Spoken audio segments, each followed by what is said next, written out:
नमस्कार, आप देख रहे हैं एमपी न्यूज। आपके साथ मैं नम्रता बुंदेला। एमपी न्यूज के खास कार्यक्रम में आपका स्वागत है। चुनाव आयोग ने आज बिहार के चुनाव की तारीखों का ऐलान तो कर दिया है, लेकिन मध्य प्रदेश उपचुनाव की तारीखों का ऐलान अब तक नहीं हो पाया था। हालांकि उपचुनाव की तारीख के ऐलान होने के आसार तो लग रहे थे, लेकिन ऐलान नहीं हुआ है। और वहीं बीजेपी ये सोच रही है कि कहीं चुनाव की तारीखों की देरी के चलते कार्यकर्ताओं का जोश ठंडा ना हो जाए। इसको लेकर बीजेपी ने प्रदेश कार्यालय का उद्घाटन ग्वालियर में भी किया है। हमारे संवाददाता शार्दुल राठौर इस वक्त हमसे जुड़े हैं। शार्दुल, आखिर मध्य प्रदेश में उपचुनाव की तारीखों के ऐलान में देरी क्यों है? अब तो बिहार के चुनाव की तारीखों का ऐलान भी चुनाव आयोग ने कर दिया है, तो फिर मध्य प्रदेश के उपचुनाव की तारीखों के ऐलान में ये क्यों देरी हो रही है? क्या कारण इस देरी के हैं और बीजेपी और कांग्रेस की क्या तैयारियां हैं मध्य प्रदेश में? बिल्कुल नम्रता, मैं बताना चाहूँगा कि चुनाव आयोग ने एक प्रेस कॉन्फ्रेंस लेकर जो देश के 3 राज्य जहाँ पर विधानसभा चुनाव होना है उसको लेकर जानकारियाँ दी, लेकिन जो चुनाव की तारीखों का ऐलान किया गया वो सिर्फ बिहार की तारीखों का ऐलान किया गया है। ऐसे आसार थे कि मध्य प्रदेश के जो उपचुनाव होना है 27-28 सीटों पर, उनको लेकर भी चुनाव आयोग तारीख की घोषणा करेगा, लेकिन ऐसा नहीं हुआ।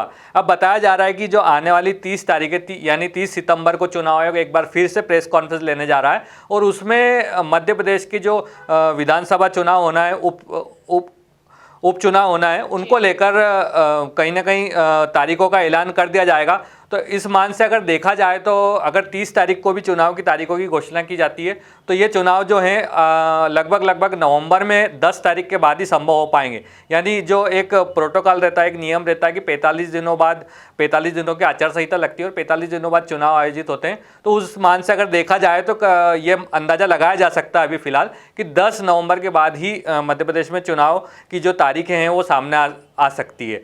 दूसरी तरफ बात की जाए भाजपा और कांग्रेस के चुनाव की तैयारियों को लेकर, तो कार्यकर्ताओं में जोश बढ़ने का काम दोनों ही पार्टी में अब तेज हो चुका है।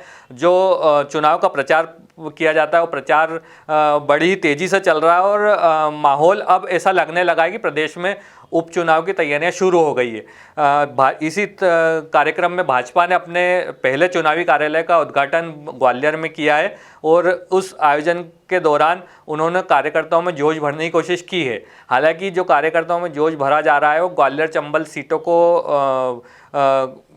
के जो वोटर हैं उनको अपनी पार्टी से जोड़ने के लिए किया जा रहा है। तो ऐसे में ये देखना होगा कि क्या जो कार्यकर्ता हैं वो पूरी ताकत के साथ आने वाले दिनों में जो पार्टियां हैं, दोनों ही पार्टियां, उनके लिए काम करते हुए नजर आएंगे या नहीं।